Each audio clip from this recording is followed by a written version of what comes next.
नमस्कार, आपका बहुत बहुत स्वागत है हमारे चैनल पर। मैं चतुरेश द्विवेदी इस वक्त की सबसे बड़ी खबर रीवा से लेकर हाजिर हूँ। चलेगी एक सेकंड। आज आप लोग आकर रीवा कलेक्टर को आप लोगों ने ज्ञापन सौंपा है। आप उपयंत्री हैं यानी इंजीनियर हैं, तो क्या कौन कौन सी आप लोगों की मांगे हैं, जरा आप शासन को हमारे चैनल के माध्यम से बताएं। क्या नाम, सबसे पहले आपका क्या नाम है और पद क्या है आपका? मैं अशोक शुक्ला, मनरेगा अभियंता संघ जिला रीवा का अध्यक्ष हूँ। और आज हमारा जो ये ज्ञापन का कार्यक्रम है केवल रीवा जिले तक सीमित नहीं है। ये पूरा हमारा कार्यक्रम मध्य प्रदेश के प्रत्येक ज़िले में एक साथ एक दिन आयोजित हो रहा है, जिसमें समस्त मध्य प्रदेश के समस्त ज़िलों में कलेक्टर महोदय के माध्यम से हम माननीय मुख्यमंत्री महोदय, माननीय ग्रामीण विकास मंत्री महोदय, प्रमुख सचिव महोदय एवं आयुक्त मनरेगा को संबोधित ज्ञापन अपनी 8 सूत्री मांगों के समर्थन में हम लोगों ने दिया है। और माननीय सभी वरिष्ठ माननीय मुख्यमंत्री महोदय, माननीय मंत्री महोदय एवं वरिष्ठ अधिकारियों के हमने आग्रह किया है कि हमारी इन 8 सूत्री मांगों का जल्द से जल्द निराकरण किया जाए।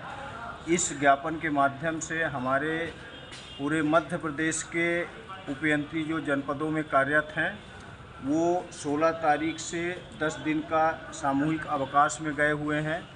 और 10 दिन के अंदर यदि हमारे इन 8 बिंदुओं का निराकरण नहीं होता तो हम लोग आगे के कड़ी में 3 दिन का अल्टीमेटम दे करके फिर अनिश्चितकालीन हड़ताल पर चले जाएंगे। कौन कौन सी आपकी मांगे हैं? पहला तो हमारी मांग ये है कि हम लोग चूँकि कॉन्ट्रेक्चुअल बेस पे काम कर रहे हैं, विगत 17-18 साल से काम कर रहे हैं, और हमारा वेतन आज जो सब इंजीनियर नियुक्त हो रहा है उसको भी उतना ही मिल रहा है और 18 साल से जो सेवा दे रहे हैं उनको भी मिल रहा है। मेरा शासन से ये मांग है कि वरिष्ठता के आधार पर जो नियमित उपयंत्री का 18 साल की सेवा में वेतन है उसके समतुल्य वेतन हम लोगों को भी मिलना चाहिए। दूसरा, जो भी हमारे इंजीनियर साथी एक्सीडेंट से मृत्यु को प्राप्त हो रहे हैं उनको आश्रितों को अनुकंपा नियुक्ति दी जाए।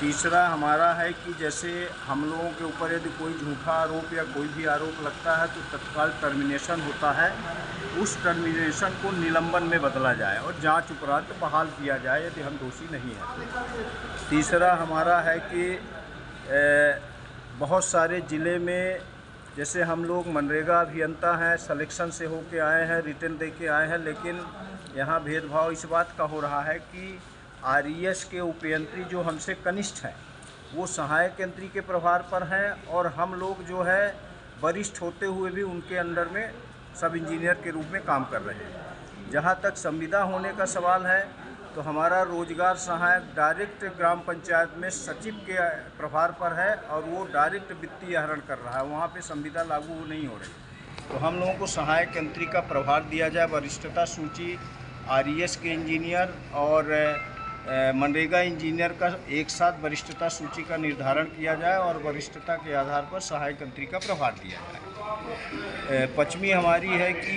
1 अगस्त 2023 से जीएडी से जो हमारी संविदा नीति लागू हुई थी, माननीय पूर्व मुख्यमंत्री सब इंजीनियर साथियों से तकनीकी कार्य तो कराए ही जाते हैं, उसके अलावा लगभग 80% गैर तकनीकी कार्य कराए जाते हैं, जिससे हम जिस पद पर हैं वो मूल काम न कर पाके उसमें हम पिछड़ जाते हैं और गैर तकनीकी कार्य में ज़्यादा हम लोगों को से काम लिया जाता है, जिससे हम मूल अपने दायित्वों को निर्वहन करने में कहीं न कहीं करते हैं, लेकिन मेंटल हरासमेंट झेलना पड़ता है।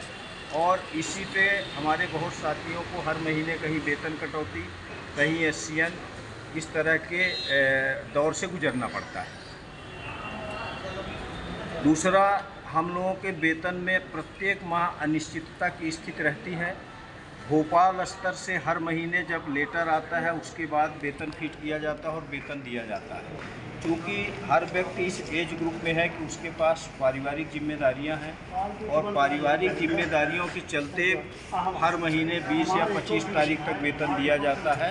इसमें हमारी 8वीं जो मांग है वो ये है कि महीने की 1-2 तारीख तक जैसे अन्य विभागों में वेतन दिया जाता है, हमारे नरेगा उपयंत्रियों को भी समय पर वेतन दिया जाए। ये हमारी 8 सूत्री मांगे हैं।